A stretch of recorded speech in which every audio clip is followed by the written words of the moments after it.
किशोर कुमार को गुजरे 33 साल हो गए हैं। 13 अक्टूबर 1987 को 58 साल की उम्र में मुंबई में इनका निधन हुआ था।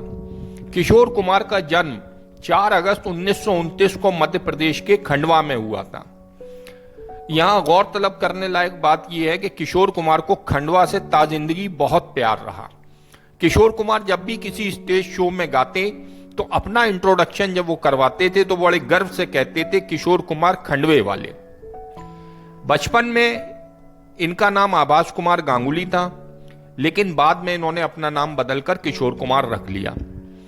किशोर कुमार के.एल. सहगल के गानों से काफी प्रभावित थे और उन्हीं की तरह गायक बनना चाहते थे। सहगल से मिलने की चाह लिए किशोर कुमार 18 साल की उम्र में मुंबई आए, लेकिन उनकी इच्छा पूरी नहीं हो पाई।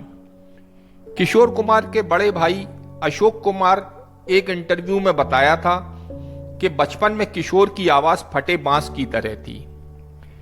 एक बार बचपन में किशोर कुमार का पैर सब्जी काटने वाली दराती पर पड़ गया, जिससे उनके पैर की उंगली कट गई।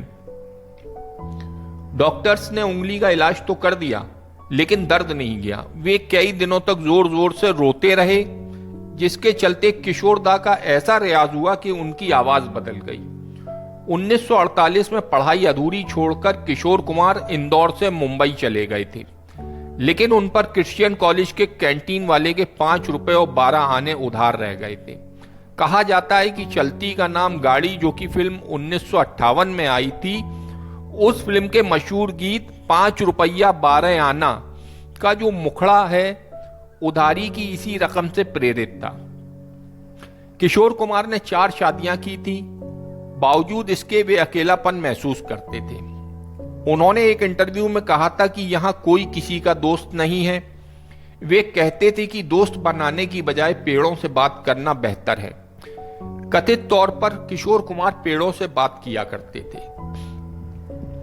जितनी शानदार किशोर कुमार की आवाज थी, उतने ही रोचक उनकी जिंदगी के किस्से हैं। आइए आपको किशोर कुमार की जिंदगी से जुड़े कुछ किस्सों के बारे में बताते हैं। जब इमरजेंसी के टाइम पर कांग्रेस ने किशोर दा पर बैन लगा दिया था, बात है 80 के दशक की, तब जब देश में आपातकाल लगा हुआ था, उसी दौरान कांग्रेस ने किशोर कुमार से एक गीत गाने की गुजारिश की, जिसके लिए वे तैयार नहीं हुए। इस बात से कांग्रेस को इतनी ठेस लगी कि उन्होंने ऑल इंडिया रेडियो पर किशोर दा के गीतों पर प्रतिबंध लगा दिया था। उन पर बैन लगाने वाले कांग्रेस नेता विद्याचरण शुक्ल की बाद में नक्सली हमले में मौत हो गई थी।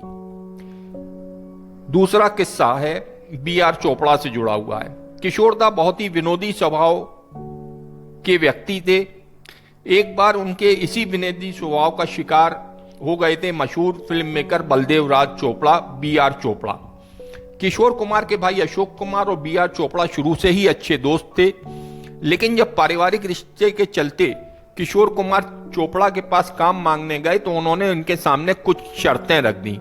इसके बाद किशोर ने कहा कि आज तो मेरा बुरा वक्त है, तो आप मेरे सामने शर्त रख रहे हैं, जब मेरा वक्त आएगा तो मैं भी आपके सामने शर्त रखूंगा।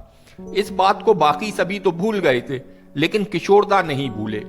जब बी.आर. चोपड़ा उनके पास अपनी एक फिल्म के लिए आए तो किशोर ने एक शर्त रख दी। किशोर की शर्त थी कि आप धोती पहनने के साथ ही साथ अपने पैरों में मोजे और जूते डालकर आए और मुझे साइन करने के लिए पान खाकर आए। जब आप ऐसा करेंगे तभी मैं आपकी फिल्म के लिए गाऊंगा। वह भी आप ऐसे आए कि आपके मुंह से पान की लाल टपक रही हो, जिससे आपका मुंह लाल लाल नजर आए। दिलचस्प बात यह है कि चोपड़ा ना तो पान खाते थे और ना ही धोती पहनते थे, लेकिन फिर भी किशोर दा के लिए उनको उनकी ये शर्त माननी पड़ी। अगला किस्सा जुड़ा है ऋषिकेश मुखर्जी से। जब ऋषिकेश मुखर्जी को किशोर कुमार के वॉचमैन ने भगा दिया था। एक बार की बात है, एक प्रोजेक्ट के सिलसिले में जाने माने निर्देशक ऋषिकेश मुखर्जी किशोर कुमार से मिलने उनके घर गए थे, लेकिन उनके वॉचमैन ने उन्हें घर में घुसने से रोक दिया था और बेइज्जत करके भगा दिया था। दरअसल ये एक कंफ्यूजन के चलते हुआ था।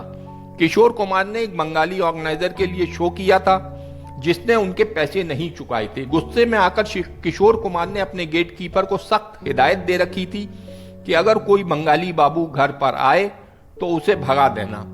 ऋषिकेश मुखर्जी भी बंगाली थे। गेट कीपर ने उन्हें वही स्टेज शो ऑर्गेनाइजर समझकर भगा दिया था। एक किस्सा है कि किशोर कुमार ने अपने घर के बाहर लिखवा रखा था कि किशोर कुमार से सावधान। लोग अक्सर घरों में कुत्ते से सावधान का बोर्ड लगाते हैं, लेकिन किशोर कुमार ने अपने घर के बाहर किशोर कुमार से सावधान का बोर्ड लगवा कर रखा था। एक बार प्रोड्यूसर डायरेक्टर एच.एस. रवेल उन्हें पैसे चुकाने घर गए। पैसे देने के बाद जब वे किशोर कुमार से हाथ मिलाने लगे तो उन्होंने रवेल का हाथ मुंह में डाला और काटने लगे। यह देखकर रवेल सकपका गए तो किशोर कुमार हंसते हुए बोले, क्या आपने बाहर साइन बोर्ड नहीं देखा है? इसी कड़ी में अगला एक किस्सा है कि एक सीन खत्म होने के बाद भी घंटों कार में क्यों बैठे रहे थे किशोर कुमार। किशोर कुमार की अजीबोगरीब हरकतों से परेशान एक डायरेक्टर ने कोर्ट की मदद मांगी थी। उसने बाकायदा कोर्ट से एक एग्रीमेंट लिया कि अगर शूटिंग के दौरान किशोर उनकी बात ना माने तो वह उन पर केस कर सके।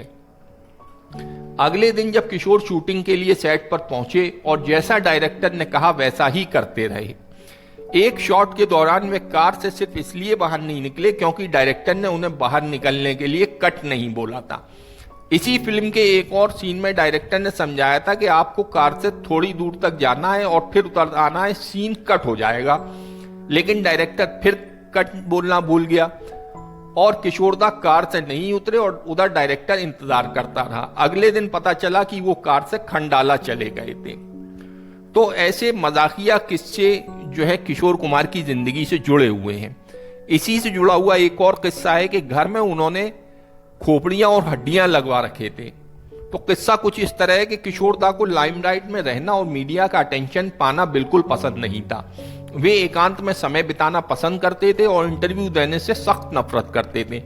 लोग उनसे मिलने कम आए, इसलिए उन्होंने अपने घर के लिविंग रूम में खोपड़ी और हड्डियां लगवा ली थी। साथ ही कमरे में रेड लाइट लगा रखी थी। खास बात यह है कि खुद किशोर कुमार हॉरर फिल्म देखने से डरते थे। ये सारा इंतजाम उन्होंने इसलिए किया था कि लोग बाग उनसे मिलने कम से कम आया करें। अगला किस्सा जो इसमें जुड़ा है वो है आधा पैसा आधा काम मैं करूंगा। तो किस्सा कुछ इस तरह से है कि एक बार की बात है, किशोर कुमार किसी फिल्म की शूटिंग कर रहे थे और प्रोड्यूसर ने उन्हें आधे ही पैसे दिए थे। कहते हैं कि इससे खिन्न होकर किशोरदा आधा मेकअप करके ही शूटिंग सेट पर आ गए। जब डायरेक्टर ने उनसे पूरा मेकअप करने के लिए कहा तो उन्होंने अपने ही अंदाज में कहा, आधा पैसा आधा काम, पूरा पैसा पूरा काम। तो इस तरह के हंसी मजाक और विनोदी स्वभाव के थे किशोर कुमार। इसी से जुड़ा एक किस्सा है कि जब एक प्रोड्यूसर ने उनके पूरे पैसे नहीं दिए तो उन्होंने क्या किया। किस्सा कुछ इस तरह से है कि किशोर कुमार जो है एक निर्माता थे आरसी तलवार, उनके साथ काम कर रहे थे, लेकिन आरसी तलवार ने उन्हें आधे पैसे दिए थे। फिर क्या था, किशोरदा तो थे अपने उसूल के पक्के। वो रोज सुबह तलवार लेकर निर्माता के घर के सामने पहुंच जाते थे और जोर जोर से चिल्लाने लगते थे, हे तलवार दे दे मेरे 8,000, हे तलवार दे दे मेरे 8,000। आखिरकार आजिज आकर आरसी तलवार ने उनके बकाया 8,000 रुपयों का भुगतान कर दिया। तो किशोरदा की आवाज जितनी अच्छी थी उसी तरह किशोरदा की जिंदगी भी बड़ी रोचक और मजेदार रही है। किस्से तो इतने हैं कि हम सुनाते जाएं और आप सुनते चले जाएंगे। आज के लिए इतना ही है।